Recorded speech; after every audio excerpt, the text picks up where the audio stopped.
Alhamdulillahi Rabbil Alamin. Wabihi nasta'in ala umuri dunya wad din. Wa la hawla wa la quwwata illa billahil aliyyil azim. Subhanaka la nahsi thana'an 'alaika kama athnayta 'ala nafsik.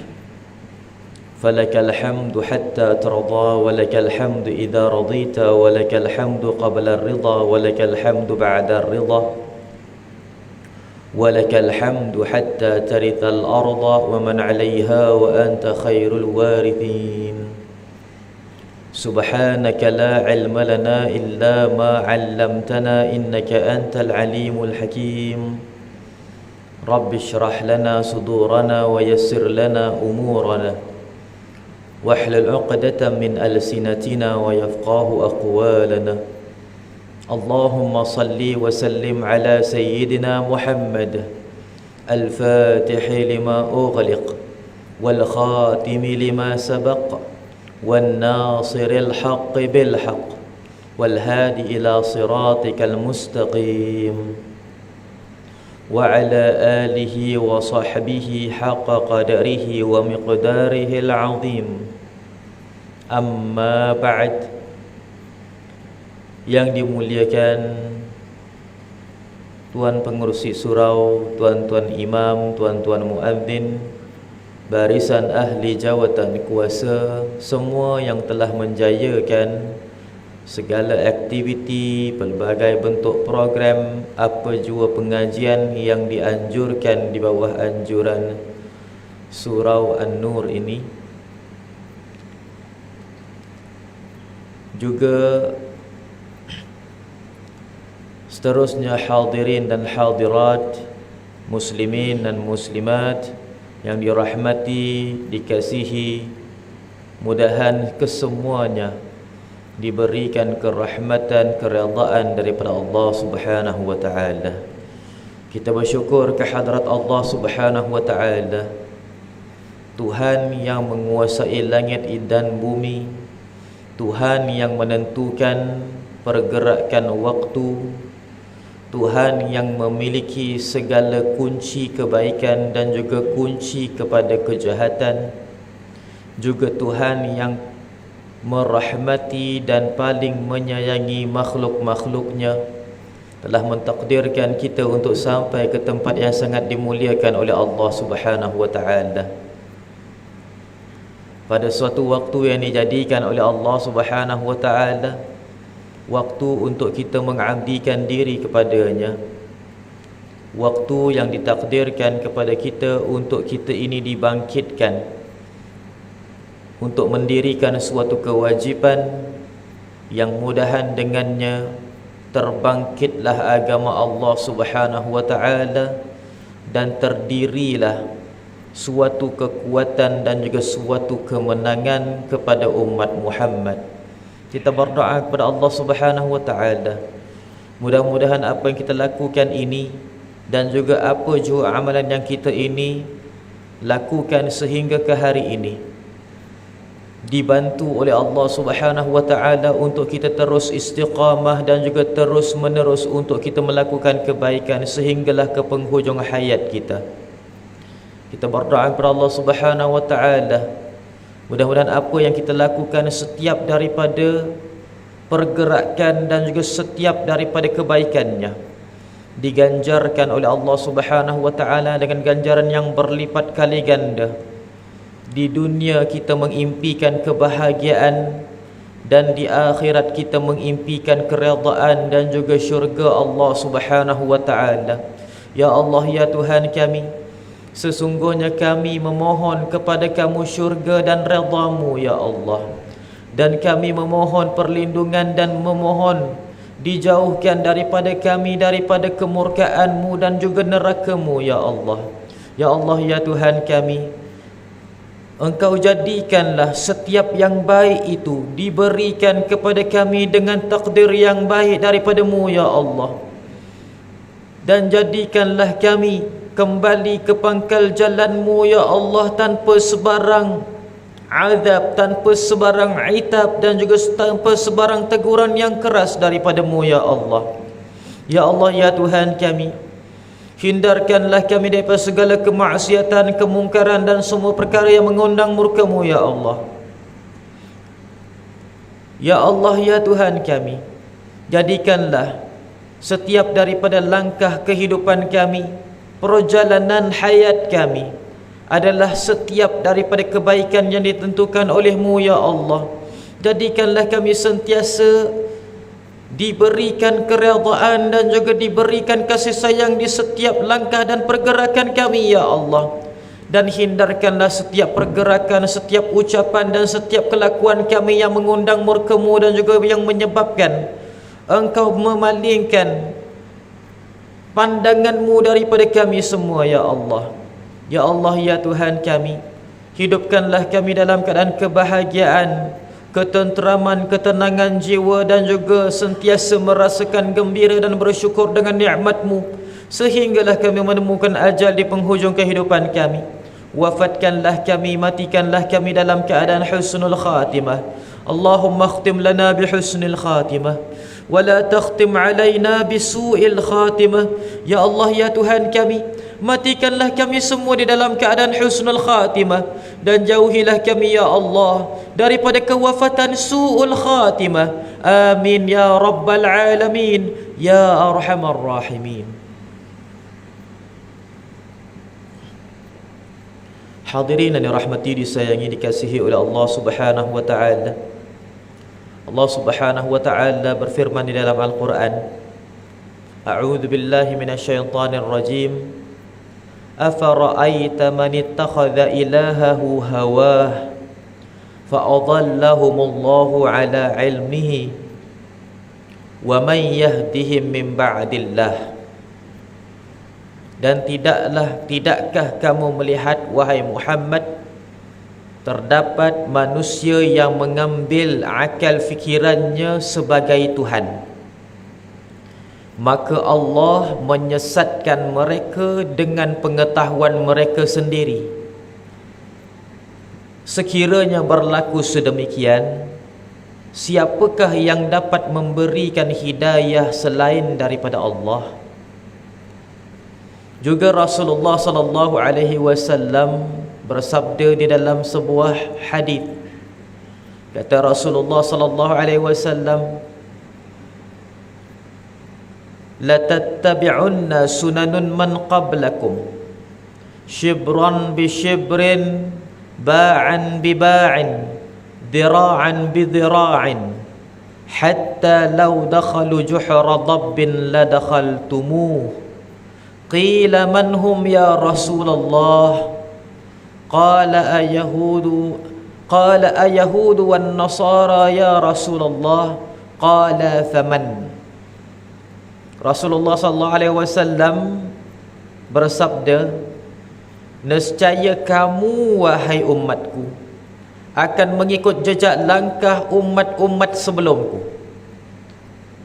sejengkal demi sejengkal, sedepa demi sedepa, sehasta demi sehasta, sehinggalah kalaulah mereka itu masuk ke lubang cacing sekalipun, masuk ke lubang biawak sekalipun, kamu akan mengikuti mereka.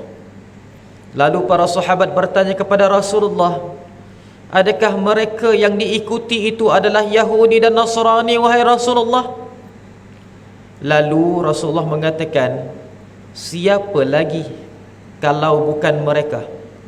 Hadirin yang dirahmati, disayangi, dikasihi oleh Allah Subhanahu wa taala.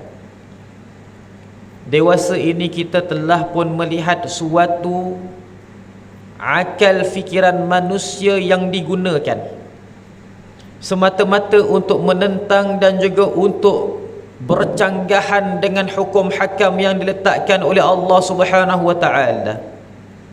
Malahan mendakwa diri mengikuti Al-Quran, mendakwa diri itu adalah yang paling memahami kalamullah. Ibarat apabila mereka itu membacakan Al-Quran, mereka yang lebih faham berbanding para a'immah terdahulu. Ibarat tidak ada seorang pun di dalam agama yang mereka itu melihat di dalam Al-Quran dalam bentuk yang baik melainkan mereka. Seolah-olah Manusia mana-mana saja bila baca Al-Quran, lalu pendapat mereka menyeleweng daripada apa yang difikirkan oleh mereka, bagi mereka orang ni salah. Astaghfirullahalazim. Hadirin dan rahmati disayangi dikasihi oleh Allah Subhanahu wa taala. Walhal perbuatan orang-orang ini sebenarnya hanya menampakkan kejahilan dan kebodohan mereka. Hanyalah menampakkan mereka ini cetek dalam bidang yang sebenarnya dipelopori dan juga dikuasai oleh para ulama. Diam bagi orang-orang yang alim itu, diam bagi orang-orang yang pandai di hadapan orang-orang yang bodoh, dia adalah suatu karam, iaitu suatu kemuliaan. Kerana apa? Kalaulah ahli agama melatah dan menjawab orang-orang ini, ahli agama pun nampak seperti mana 2 kali 5 dengan mereka. Orang yang mereka ini mentafsirkan Al-Quran ikut otak, lalu menyangkakan bahawasanya akal fikiran mereka tu sebenarnya yang benar. Di antara mereka ada pernah mengatakan bahawasanya Nabi Muhammad SAW itu mungkin keilmuannya lebih rendah berbanding orang-orang di zaman sekarang. Mereka kata sedemikian. Apa logiknya? Logiknya mereka mengatakan bahawasanya kerana Nabi Muhammad duduk di zaman yang tidak mengetahui dunia luar, lalu tak pernah nampaklah dunia luar tu macam mana. Yang dia nampaknya adalah padang pasir saja. Sampaikan bolehnya dikatakan bahawasanya entah-entah Rasulullah SAW itu tak tahu pun kalaulah di dunia luar itu terdapat salji, terdapat pokok-pokok hijau. Ada yang berkata sedemikian. Ada juga di antara mereka yang mengatakan bahawasanya, buat apa orang perempuan pakai tudung? Mana ada sebut, mana dalam Al-Quran pakai tudung katanya. Astaghfirullahalazim. Hadirin dan rahmati disayangi dikasihi oleh Allah Subhanahu wa taala. Kalaulah setiap daripada manusia mentafsirkan Al-Quran mengikut sedapnya, apa yang dia nak maka ditafsirkan Al-Quran mengikut apa kehendaknya. Dia nakkan bahawasanya rambutnya itu supaya boleh dilihat oleh semua lelaki, maka dia mentafsirkan Al-Quran mengatakan Al-Quran tidak menyebutkan suruh tutup aurat lah, suruh pakai tudung lah. Astaghfirullahalazim. Kalau begitu, orang lelaki juga boleh mentafsirkan ikut kehendak dia. Kalaulah setiap orang begini dalam dunia ni, subhanallah, maka tidak ada gunanya Allah Subhanahu wa taala menurunkan wahyu kalau wahyu itu hanya menyesatkan manusia. Astaghfirullahalazim. Sampaikan bacaan di dalam hadis sekalipun dengan bacaan yang tidak baik, dengan bacaan yang tidak benar. Astaghfirullahalazim. Imam Muslim yang meriwayatkan banyak daripada ahadith sampai ke dalam darajat muhaddith, Imam Muslim sampaikan kalau dikatakan rawahu muttafaqun alaih, rawahu muttafaqun alaih maksudnya Bukhari dan Muslim. Kebanyakan riwayat-riwayat hadith yang diriwayatkan oleh Imam Bukhari terdapat juga dalam riwayat Muslim.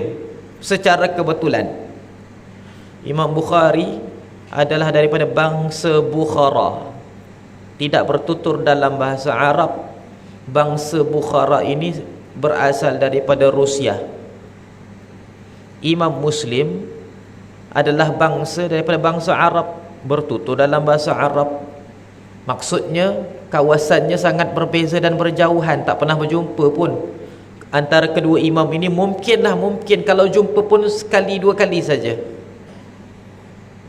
Tempatnya tempat yang berbeza, iklimnya iklim yang berbeza, bangsanya bangsa yang berbeza, tetapi apabila meriwayatkan hadis, hadisnya kebetulan di antara Bukhari dan Muslim kebanyakannya serupa. Allahu Akbar. Sampaikan bila dikatakan rawahu muttafaqun alaih, diriwayatkan oleh yang muttafaqun alaih maksudnya yang dipersetujui ke atasnya. Siapa yang dipersetujui ke atasnya tu? Bukhari dan Muslim, dua pasang. Subhanallah. Ada dalam satu kitab hadis, kitab apa namanya, Umdatul Ahkam, diletakkan satu satu kaedah ataupun satu tata cara, nota kaki. Bila disebutkan di dalam hadis rawahu, dikatakan muttafaqun alaih, maksudnya siapa? Rawahu khamsah, rawahu sittah, rawahu arba'ah. Bila disebutkan diriwayatkan oleh 2, maksudnya siapa? Diriwayatkan oleh 3, maksudnya siapa? Diriwayatkan oleh 4, maksudnya siapa? Ini nota kaki. Subhanallah. Hadirin yang dirahmati, disayangi, dikasihi oleh Allah Subhanahu wa taala, Imam Muslim ini berkata, muhaddits ini berkata, al-ahaditsu mudillah, hadis-hadis itu hanyalah dapat menyesatkan, katanya, illa lil fuqaha, kecuali bagi orang-orang yang faqih, kata Rasulullah sallallahu alaihi wasallam. Maksudnya, kalau orang itu tidak mendalam ilmu agamanya, membaca hadis lalu mentafsirkan ikut akal fikirannya, hadis tersebut hanya dapat menyesatkan. Begitu juga dengan Al-Quran. Kalaulah dikatakan wanita, dikatakan orang perempuan, oleh kerana dia ni perempuan, dia ni wanita, mentafsirkan Al-Quran dengan mengatakan perempuan tak payah pun pakai tudung, tak ada dalam Al-Quran, katanya. Hanya semata-mata perkataan hijab tu tak ada dalam Al-Quran, terus jadi katanya tak payah berhijab perempuan. Astaghfirullahalazim. Kalau begitu, subhanallah, orang lelaki juga tafsirkan. Ada pada waktu dulu, subhanallah, orang lelaki tafsir. Orang lelaki sebenarnya bukan boleh kahwin 4 saja, dia boleh kahwin sampai 9.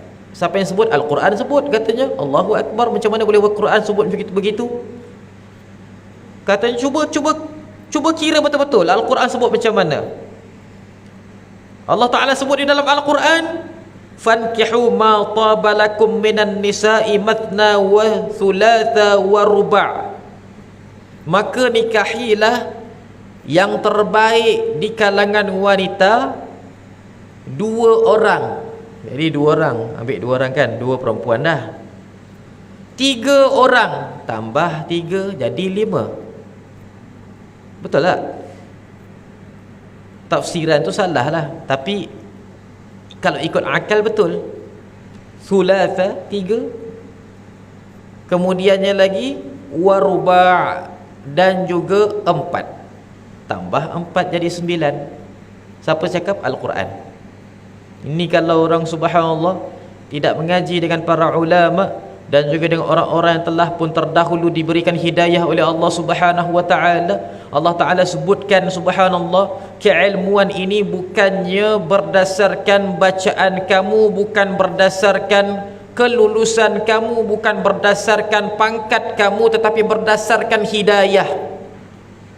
Jelas-jelas yang kita sebutkan sebentar tadi, suatu ayat bila dikatakan afara'aita man ittakhadha ilahahu hawa, tidakkah kamu itu melihat, wahai Muhammad, orang yang mengambil akal fikirannya sebagai Tuhan.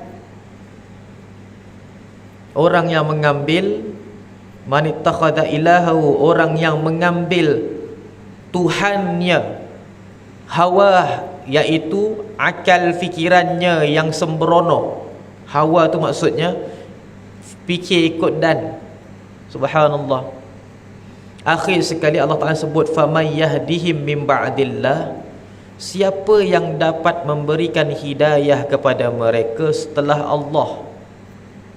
Hadirin yang dirahmati, disayangi, dikasihi oleh Allah Subhanahu wa taala, maka jelas yang sebenarnya memesongkan akal fikiran manusia itu sebenarnya adalah nafsu dan juga ketiadaan hidayah daripada Allah Subhanahu wa taala.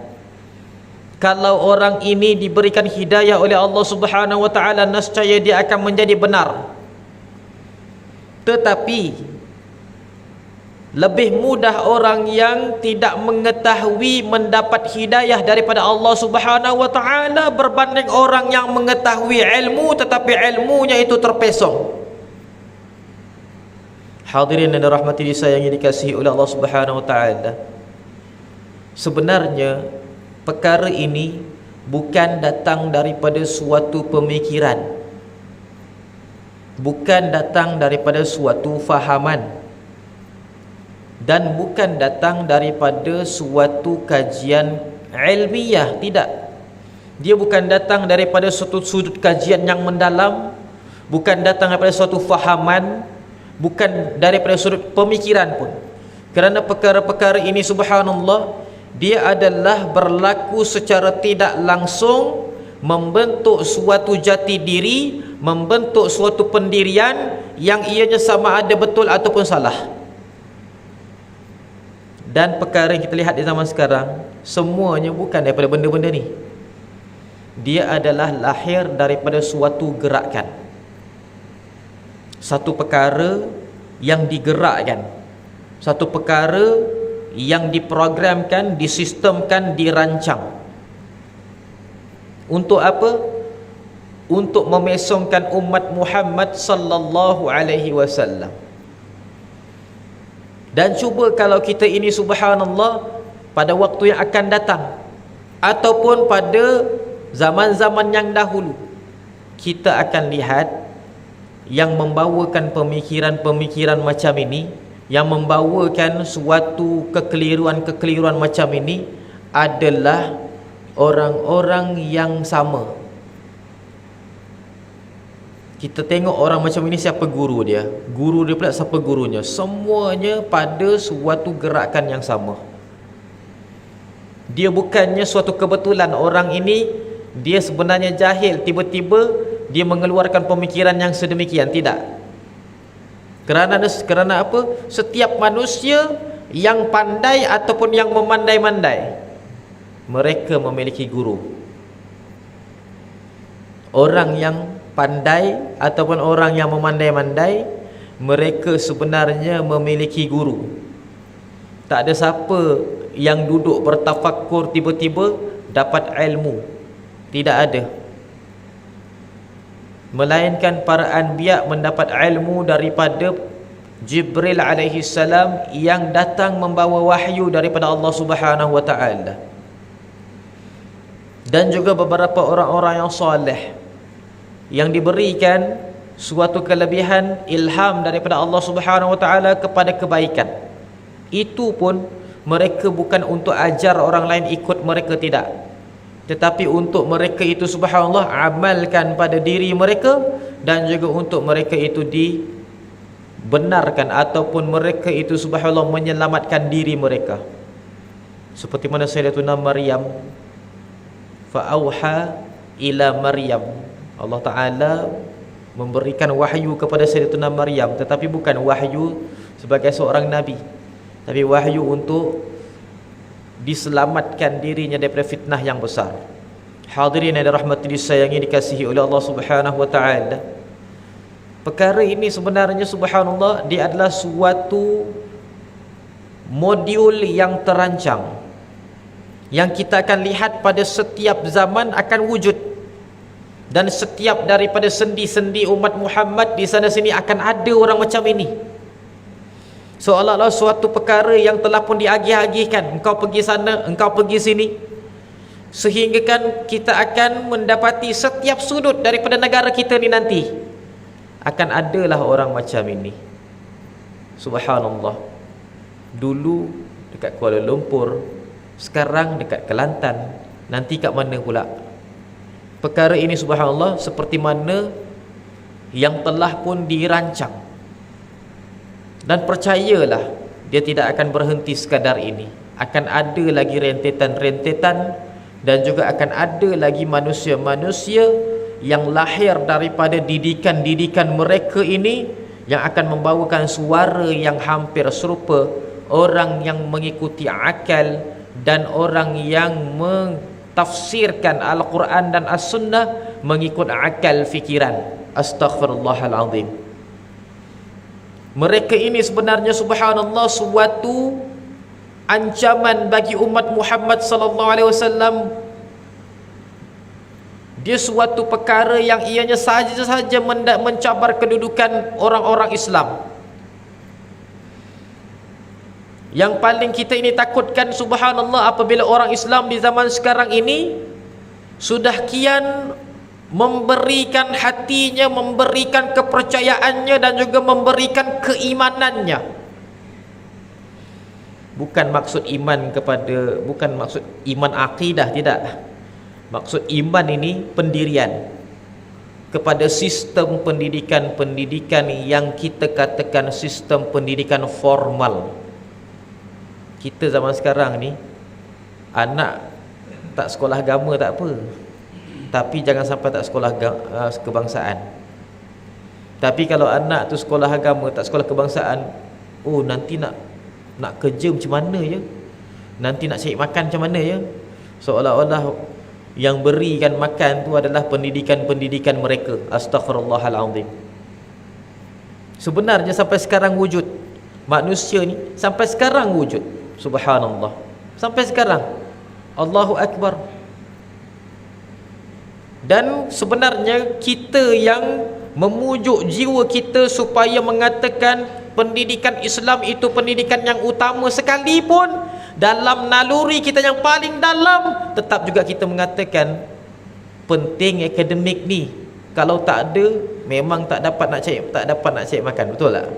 Sampai kan boleh kita katakan bahawasanya yang keluar daripada universiti pun banyak yang mengganggu. Ini kan pula yang tak belajar, seolah-olah kalau tak belajar lagilah, jangan kata anggur, memang apple pun tak dapat. Astaghfirullahalazim. Hadirin yang dirahmati, disayangi, dikasihi oleh Allah Subhanahu wa taala. Maka subhanallah, di samping umat Muhammad sallallahu alaihi wasallam di zaman sekarang disibukkan kehidupannya dengan income, disibukkan kehidupannya dengan mencari pendapatan, sama ada pendapatan pasif ke basic ke OT ke apa ke namanya, subhanallah, tak kisahlah apa namanya, Allahu Akbar. Disibukkan kita dengan perkara-perkara ini. Nah, subhanallah.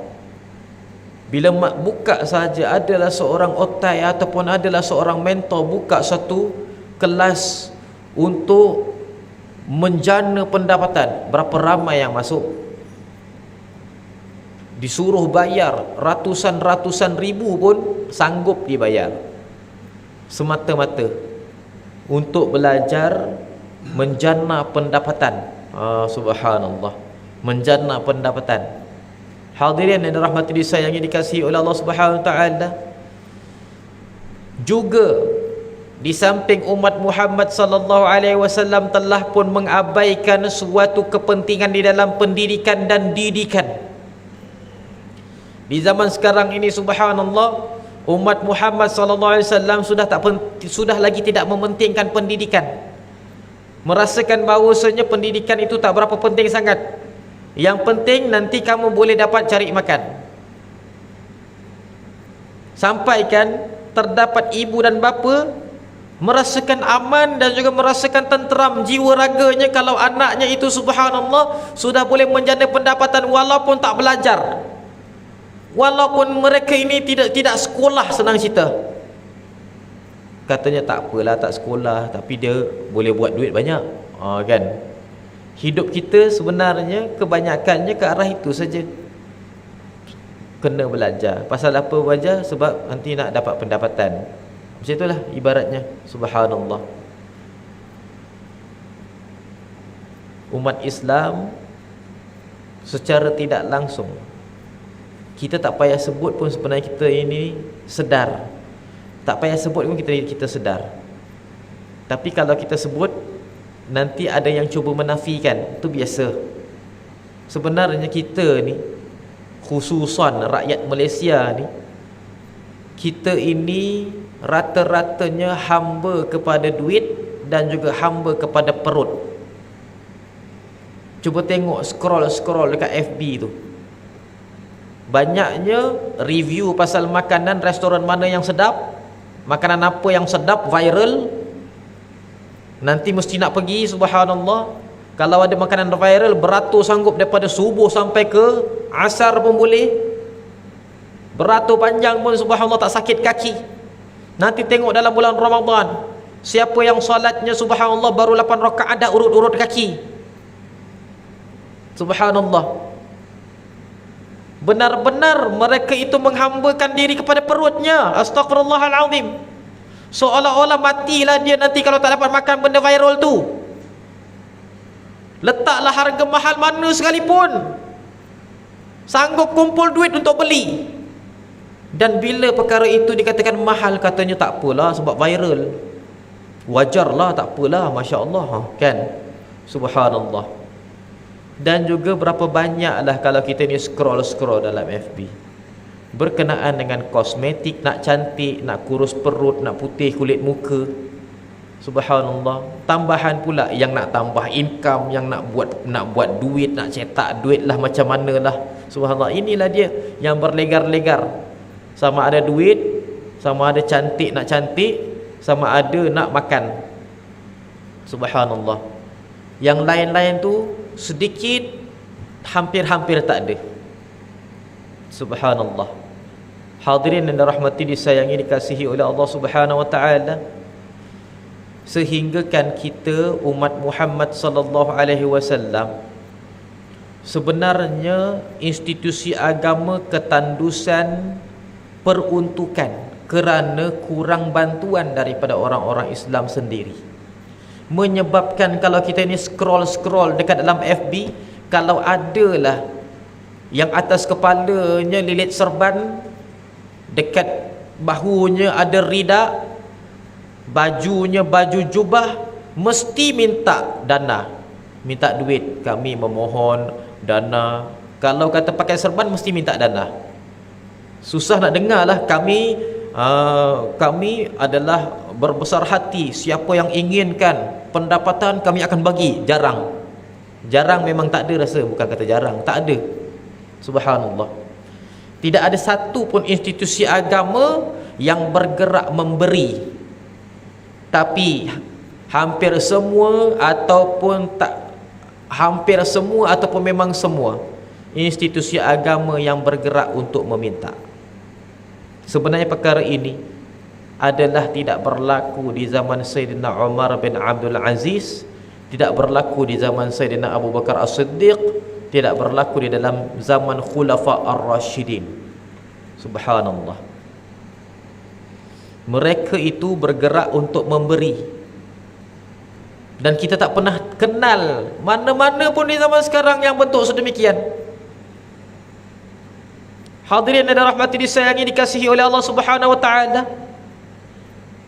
Sampaikan subhanallah, ustaz, seorang pengajar, pengkuliah, oleh kerana dia mengajar agama, oleh kerana dia mengajar kitab, orang mengatakan bahawasanya ustaz tak kerja ke? Habis tu ustaz tu bagi ceramah tu tak kerja gitu, ingin jalan-jalan ke? Bagi dia ceramah ni bukan kerja. Pasal apa? Tak dapat gaji. Tak dapat gaji. Jadi ustaz yang ceramah pun dia kena kerja. Dia kena jual goreng pisang tepi jalan, dia kena pergi kerja dekat pam minyak supaya dapat income. Sebenarnya subhanallah, para ulama terdahulu mereka itu, pekerjaan mereka itu hanyalah mengajar. Dan mereka diberikan daripada hasil perbendaharaan negara yang sangat banyak, seperti mana Imam Asy-Syafi'i. Imam Asy-Syafi'i subhanallah nak pergi balik ke kota Mekah, diberikan hadiah. Di samping tahunannya, bulanannya dicukupkan oleh kerajaan Kufah, dicukupkan oleh kerajaan Bumi Syam, supaya dia itu dapat mengajar tanpa meminta sagu hati pun dekat siapa-siapa. Subhanallah. Zaman sekarang para asatidah subhanallah, kalau tak diberi sagu hati, dah minyak tak ada ke kereta, tak isi minyak. Kadang-kadang kesian tuan-tuan, kan? Subhanallah. Ni kisah benar, ni kisah benar.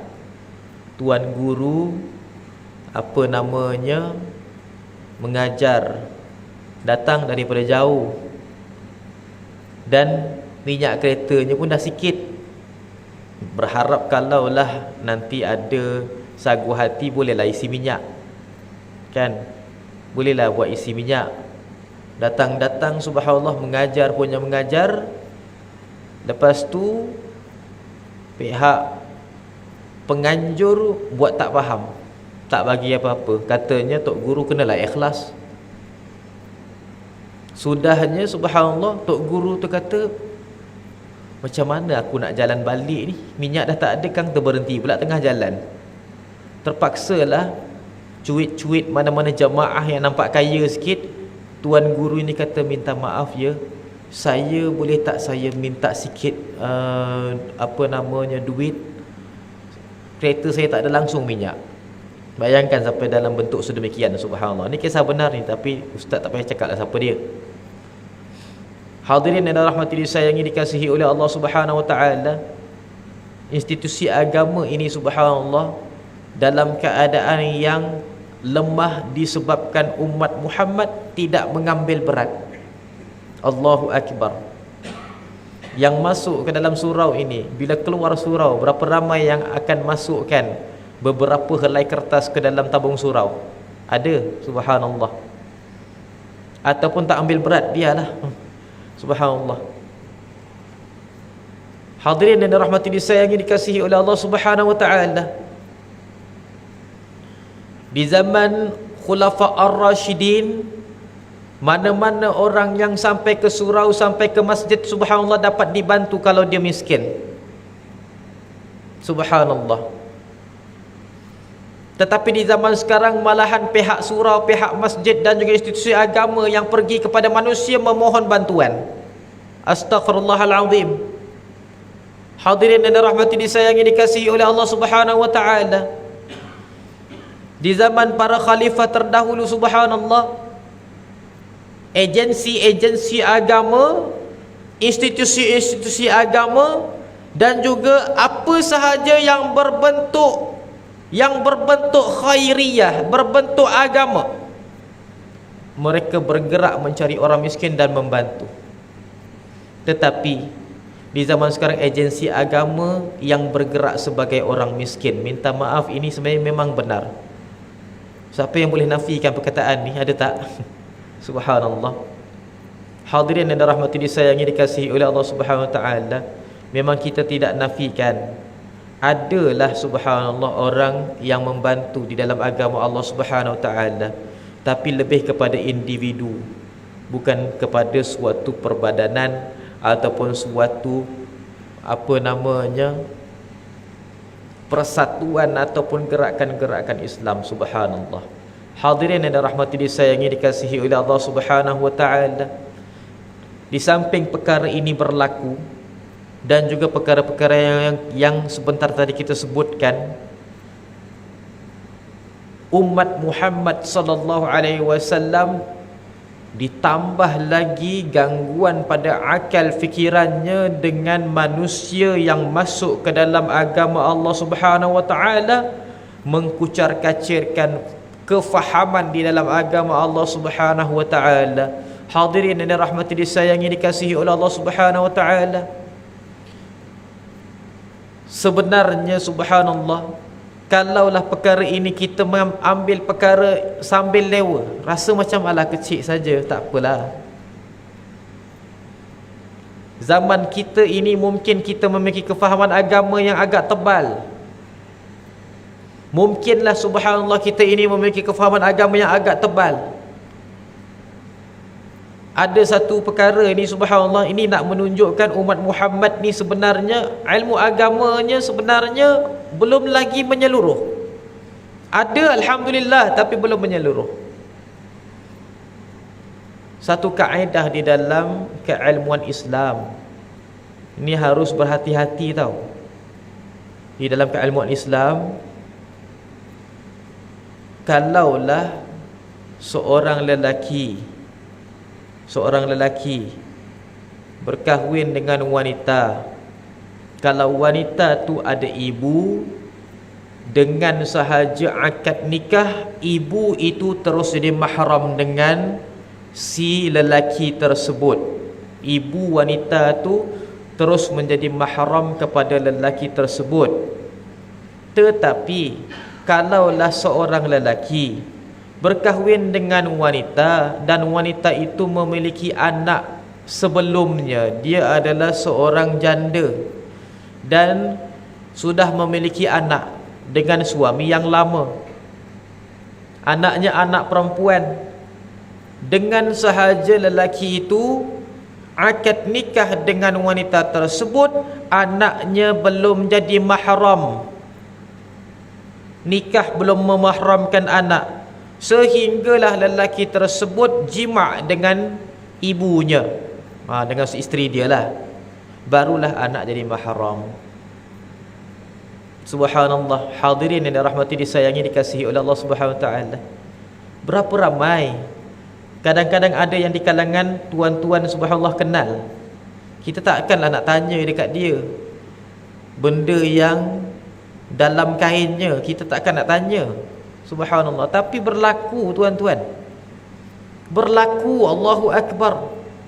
Seorang lelaki sudah pun tua, Allahu Akbar, oleh kerana nak cari teman hidup. Tua-tua ni subhanallah, katanya kesunyian orang lelaki duda. Kesunyian lah waktu dia tua subhanallah. Lalu dia pun berkahwin lah, dia ingin nak berkahwin. Oleh kerana dia sedar diri dia tu tua, dia kahwin dengan perempuan tu tua juga. Perempuan tu subhanallah ada anak dah, anak sudah besar. Anaknya usianya 35, 25 macam itulah, lebih kurang anaknya sudah pun besar. Perempuan tu usia 71, 72, lebih kurang macam itu. Subhanallah. Berkahwin 6 bulan, 7 bulan tidak melakukan perhubungan, tapi dah duduk dengan anak-anaknya tu, buka aurat dekat dalam rumahnya. Anaknya tu belum lagi mahram, anak perempuan tu belum lagi mahram dengan bapa tiri dia. Belum lagi mahram. Pasal apa? Bapa dia tu belum sentuh lagi ibunya. Pasal apa? Dah tua, mana ada, tak ada kepentingan sangat perkara itu.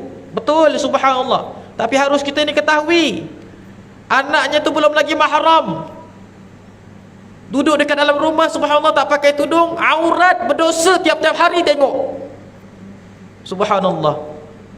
Lepas tu ni bapak dah ambil wuduk, nak pergi ke surau, pergi ke masjid, salam anak perempuan tu, batal wuduk. Dia pun pergi kat masjid, ingatkan subhanallah wuduknya masih ada, solat wuduknya dah batal. Ingat senang ke tuan-tuan? Habis tu dah berapa lama dah kahwin? Subhanallah, dah 6 bulan. 6 bulan solat tak sah. Subhanallah. Bayangkan, balik rumah, ni kahwin dengan isteri, isterinya belum lagi disentuh. Pasal apa? Dah tua kan. Subhanallah. Jadi tak adalah ambil berat pasal benda-benda macam itu. Kita kalau muda tak ada masalah. Orang kata kalau budak kecil kita tak payah ajar dia garu, dia pandai garu. Macam itulah ibaratnya kalau orang muda ni. Subhanallah. Tak payah ajar benda tu, dia sendiri yang melompat. Tapi subhanallah kalau orang tua-tua ni bila berkahwin, ada yang subhanallah sampai setahun pun belum lagi buat hubungan apa-apa. Tapi biasa, Allahu Akbar. Kita lihat macam kehidupan suami isteri, alhamdulillah. Tapi belum lagi mahram anak-anaknya, anak-anak perempuannya. Anak-anak perempuan bagi isteri itu belum lagi mahram kepada si suami. Yang anak-anak suaminya pula, kalau yang lelaki, tak mahram kepada ibunya, tak mahram pada perempuan tu. Nanti kan subhanallah, nak pergi mana-mana salam lah mak, nak pergi dulu ni, salam, cium tangan, batal wudu. Subhanallah. Jadi subhanallah,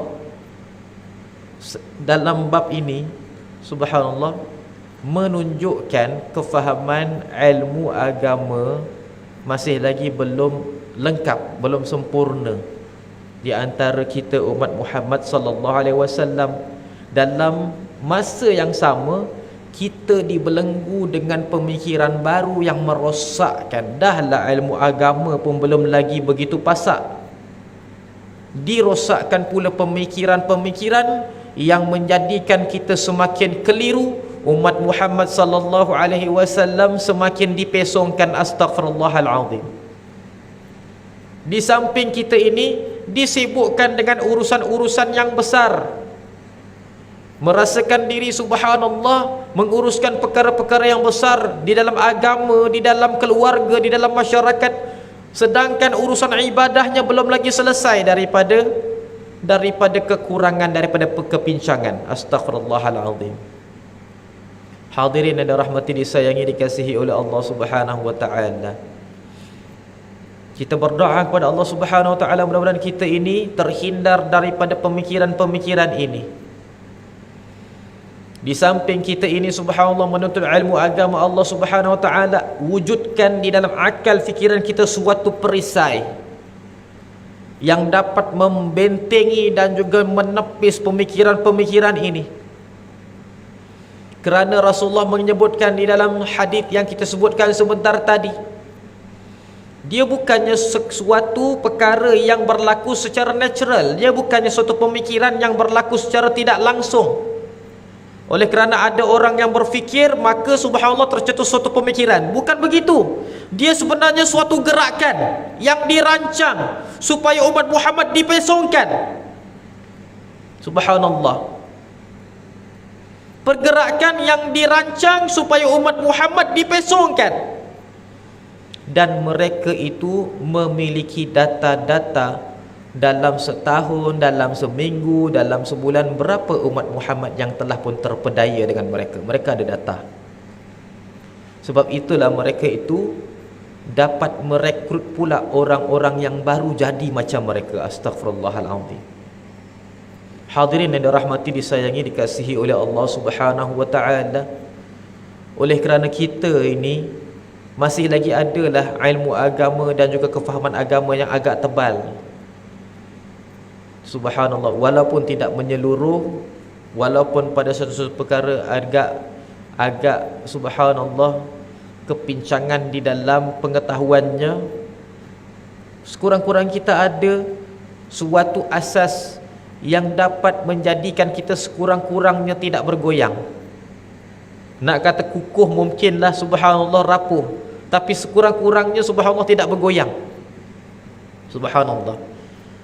Jadi pemikiran-pemikiran ini kita bukannya risaukan kepada orang-orang yang seperti mana duduk di dalam surau ini, tapi pemikiran-pemikiran sedemikian kita ini bimbangkan kepada anak-anak kita yang mereka itu subhanallah masih lagi belum kenal kepada ilmu agama.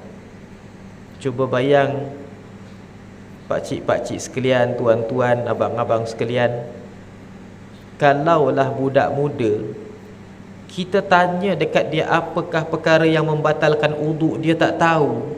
Bayangkan kalau pemikiran-pemikiran baru yang nampak seperti mana hebat, nampak seperti mana sempurna didengari oleh mereka, apa akan jadi dengan mereka ni? Astaghfirullahalazim. Kerana dekat suatu sekolah menengah, tak perlu kita sebutkan sekolah menengah yang macam yang mana satu, tapi sekolah menengah, anak-anak muridnya subhanallah, kita sebutkan kepadanya suatu soalan, sebutkan salah seorang daripada isteri-isteri Rasulullah selain Khadijah dan juga selain Aisyah. Rata-ratanya kebanyakannya tak tahu, ya Allah. Tertukar-tukar. Ada yang kata Aminah, ada yang kata Ruqayyah. Subhanallah. Hadirin yang dirahmati, disayangi, dikasihi oleh Allah Subhanahu wa taala. Kita tanya soalan, siapakah dia pakcik-pakcik Rasulullah sallallahu alaihi wasallam yang beriman? Rata-ratanya tak tahu. Subhanallah. Bayangkan kalau orang-orang yang begini masuk pemikiran-pemikiran yang baru, yang nampak seperti mana hebat, nampak seperti mana pemikiran yang contemporary, nampak seperti mana yang terkehadapan, didengari dan juga subhanallah diikuti oleh mereka. Apa akan jadi dengan mereka ni? Astaghfirullahalazim. Hadirin dan rahmati disayangi, dikasihi oleh Allah Subhanahu wa taala. Sebab itulah kita ini sentiasa perlu melengkapkan satu amalan. Kata Rasulullah sallallahu alaihi wasallam, bacalah kamu 10 ayat daripada surah Al-Kahfi.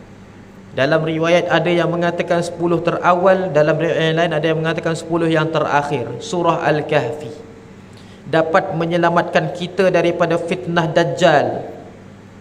Kadang-kadang kita ini tertanya-tanya, kenapa kita nak hindar pada fitnah Dajjal sekarang? Dajjal belum ada lagi.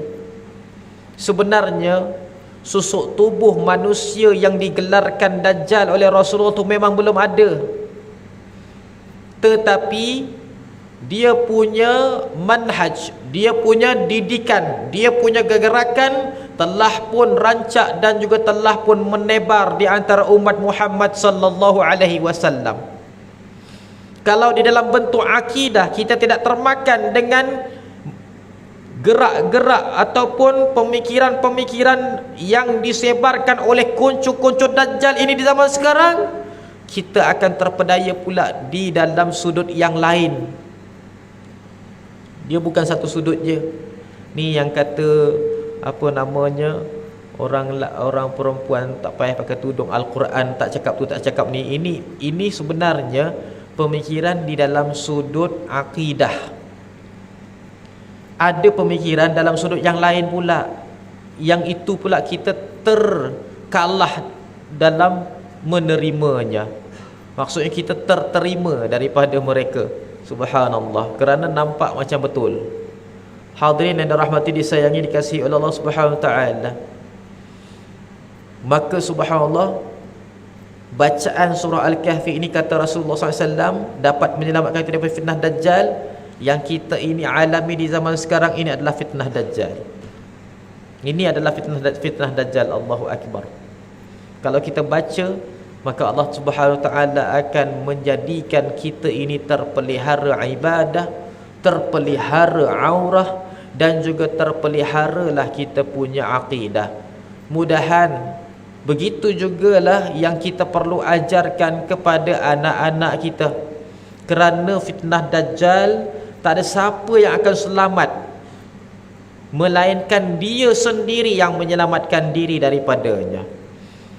Fitnah Dajjal, tak ada siapa boleh menyelamatkan yang lain. Kalaupun subhanallah, saya dengan Zakir selalu bersahabat, sahabat rapat, Allahu Akbar, bersebelahan. Bila sampai fitnah Dajjal, saya takkan dapat selamatkan dia, melainkan dia sendiri nak selamatkan diri dia sendiri kalau dia nak selamat. Subhanallah. Begitu bentuk fitnah Dajjal. Maksudnya, sampaikan suami pun tak dapat nak selamatkan isteri, melainkan suami beritahulah pada isteri amalan yang dapat membebaskan dia daripada fitnah Dajjal. Itu pun kalau dia nak buat. Maksudnya setiap seorang selamatkan diri masing-masing daripada fitnah tersebut. Hadirin yang dirahmati, disayangi, dikasihi oleh Allah Subhanahu wa taala. Daripada itu juga Imam An-Nawawi meletakkan doa di dalam tahiyat akhir. Yang doa itu adalah Allahumma inni a'udzubika min fitnatil mahya wal mamat wa a'udzubika min syarri fitnatid dajjal. Doa ini subhanallah, Imam Nawawi mengatakan kalau tidak dibacakan, maka batallah solat seseorang itu, diletakkan sebagai rukun. Imam Nawawi saja yang letak, subhanallah. Kalau kita ini tengok pada rentetan ataupun kronologi para ulama terdahulu, Imam Nawawi di antara imam yang sudah pun pada zaman mutaakhir. Imam Nawawi, Syekh Abdul Qadir Jailani, Imam Al-Ghazali adalah para imam yang hidup pada zaman mutaakhir, pada kurun ke-5, kurun ke-6 Hijriyah, tahun ke-500, tahun ke-600 Hijriyah. Subhanallah. Lalu mereka inilah, kalau kita tengok Imam Al-Ghazali, Imam Nawawi, dan juga imam para a'immah seperti mana Syekh Abdul Qadir Jailani, di antara mereka inilah yang kita lihat kebanyakannya melihat tentang petanda-petanda akhir zaman dan memberitahu tentang perkara-perkara yang menyelamatkan daripada fitnah di akhir zaman. Imam Nawawi mengatakan bahawasanya barang siapa yang dirikan solat tak baca doa pada tahiyat akhir tu, solatnya batal. Imam Nawawi saja. Imam Syafi'i tak cakap sedemikian. Subhanallah. Tapi jangan main-main. Imam Nawawi adalah para a'immah yang bermazhab Imam Syafi'i. Para a'immah Syafi'iyah, para a'immah Syafi'iyah, iaitu imam-imam yang bermazhab Syafi'i, antaranya Imam Ahmad, antaranya Imam Ramli, Imam Ibnu Hajar dan Imam Nawawi. Mereka ini subhanallah adalah para a'immah yang menggubal dan juga yang memberikan fatwa di dalam mazhab Imam Syafi'i. Maksudnya fatwa dan juga pendapat bagi Imam Nawawi juga salah satu daripada pendapat daripada fiqh Imam Syafi'i. Hadirin yang dirahmati disayangi dikasihi oleh Allah Subhanahu wa taala. Begitu juga dengan Syekh Mutawalli Muhammad Mutawalli Sya'rawi, mewajibkan bacaan surah Al-Kahfi secara lengkap tiap-tiap kali mana hari Jumaat. Katanya di dalam sebulan mesti ada salah satu Jumaat kita membaca surah Al-Kahfi dengan lengkap. Kalau tidak, subhanallah, orang itu tidak dapat dinamakan sebagai mukmin yang beriman. Hadirin yang dirahmati disayangi dikasihi oleh Allah Subhanahu wa taala, mudah-mudahan kita dapat menyediakan diri kita pada pancaroba zaman yang begitu tenat ini, dan kita berdoa mudah-mudahan Allah Subhanahu wa taala menjadikan kita terhindar, terjauh daripada segala kemaksiatan, kemungkaran, kerosakan akhlak dan juga adab, dan juga kepincangan akal fikiran. Ya Allah, ya Tuhan kami, jadikanlah kami semua bernaung di bawah naungan rahmat-Mu di dunia dan juga di hari akhirat. Bangkitkanlah kami dalam jarak yang terlalu dekat dan juga yang paling dekat bersama dengan baginda sallallahu alaihi wasallam di akhirat nanti ya Allah. Dan jadikanlah kami umat yang paling dikenali oleh baginda di akhir zaman, dan juga ketika mana kami dibangkitkan di mahsyar nanti. Rabbana atina fid dunya hasanah wa fil akhirati hasanatan wa qina adzaban nar. Wa sallallahu ala sayyidina Muhammadin nabiyil ummi wa ala alihi wa sahbihi wa baraka wa sallam. Walhamdulillahi rabbil alamin. Minta maaf salah kata tutur bicara terkasar bahasa, ada tersinggung dalam pihak berada di dalam surau ini. Akhir kalam aqulu qawli hadha li wa lakum billahi taufiq. Assalamualaikum warahmatullahi taala wabarakatuh. Allahu akbar.